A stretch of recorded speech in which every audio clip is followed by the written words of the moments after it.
Putin, gelar doktornya di bidang ilmu ekonomi, penelitiannya dan disertasinya berjudul Strategic Planning of the Mineral Economy yang diraihnya di tahun 1997 ketika dirinya menjadi bagian dari administrasi Presiden Rusia kala itu, Boris Yeltsin. Jadi sekarang setidaknya kita mulai mengerti mengapa Putin menarget mineral di Afrika. Memahami langkah Putin memang harus mengukur apa isi kepala dan apa isi hatinya Putin. Bagaimana kita bisa menebaknya? Ya, kita bisa memperkirakannya dengan pendekatan psikometri berdasarkan evidence base jalan hidup seseorang. Kali ini kita mau membaca psikometri atau perhitungan psikologinya dari para pejabat dunia. Dengan mengukur psikometri, seseorang kita bisa tahu kecenderungannya pada saat dia bertindak, kecenderungan pilihan-pilihan yang dia sukai, kecenderungan cara berpikir dan apa langkah gerak berikutnya dari dirinya. Kita bisa mengukur dari driven atau latar belakang dorongannya. Ada 3 macam dorongan tersebut, yaitu driven atau dorongan psikologisnya. Nomor 1 yaitu cinta kasih, nomor 2 fears atau takut, nomor 3 anger. Itulah 3 dorongan yang ada pada manusia.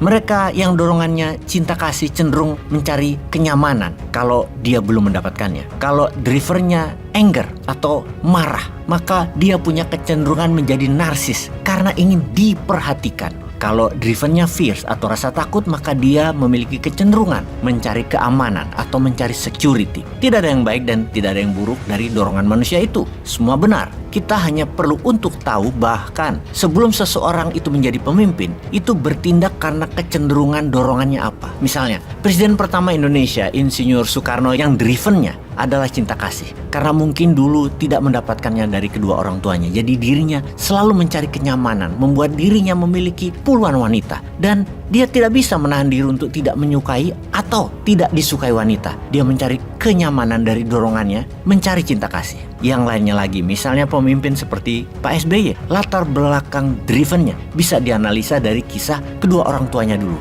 dan dengan siapa dia dibesarkan. Maka ketika dewasa atau ketika menjabat, ciri terkuat dari Pak SBY adalah sangat ingin main aman. Karena mungkin dia dulu dibesarkan, kemungkinan besar adalah dari fears atau rasa takut. Bisa saja seseorang itu tumbuh di lingkungan karena dia sering dimarahi misalnya. Sehingga dia untuk agar tidak dimarahi, dia harus menjadi hati-hati agar aman karena takut salah, tepatnya disalahin. Zaman SBY semuanya kesannya lambat dalam pengambilan keputusan karena drivennya tadi membuat dia hati-hati, bahkan sering procrastinate atau menunda keputusan penting. Tapi apakah itu jelek? Tidak ada yang jelek dalam karakter seseorang. Semua driven seseorang menghasilkan banyak positif dan negatifnya, tergantung situasi dan keadaan. Kalau Pak Jokowi kira-kira apa drivennya? Kalau dilihat dari gerak tubuhnya, ambisinya, maka kemungkinan besar dorongannya adalah anger. Dia ini galak sebenarnya, tegas, saklek, bisa juga penendam. Sangat bisa psikometrinya diukur begitu. Ciri orang yang dorongannya anger adalah selalu ingin dinomorsatukan, ingin diperhatikan,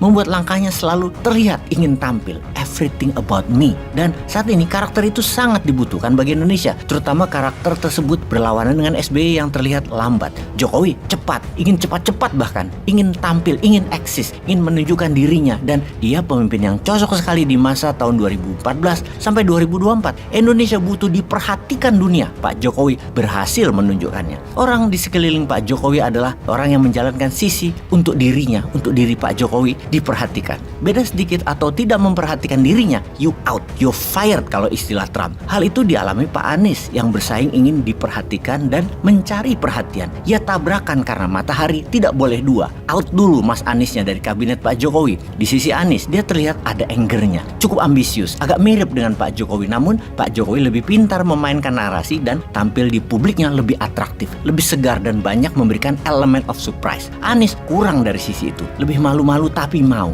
Oke, kita tidak perlu panjang-panjang membaca psikometri dalam negeri. Kita ke global, ke luar negeri sekarang. Jadi kita membedah psikometri pemimpin dunia sekarang seperti Erdogan, Putin, Trump, Xi Jinping. Bagaimana? Agar kita mengerti ke depan dunia ini mau kemana. Bagaimana kalau kita mulai dari Xi Jinping? Xi Jinping itu kuat minum alkohol dan pemabuk. Xi Jinping bisa dikatakan alkoholik. Kok bisa mimpin Tiongkok orang kayak gitu? Bagaimana orang yang kuat minum alkohol kok bisa menjadikan dirinya sekarang sangat ditakuti? Apakah ideologi politiknya Xi Jinping yang aslinya? Siapa sesungguhnya Xi Jinping? Apa latar belakangnya? Apa drivennya? Mengapa dia raja tega mengeksekusi mati lawan politiknya dan para koruptor tersebut di Tiongkok dieksekusi semua? Mengapa dia menjadi pemimpin otoriter raja tega yang tegas dan bengis bahkan? Sahabat, bersiap untuk terkejut atas informasi tentang Xi Jinping. Dan juga tidak lupa bersiap terkejut akan informasi tentang Putin. Kemudian, sahabat, jangan pernah berpikir untuk membandingkan dengan yang lokal.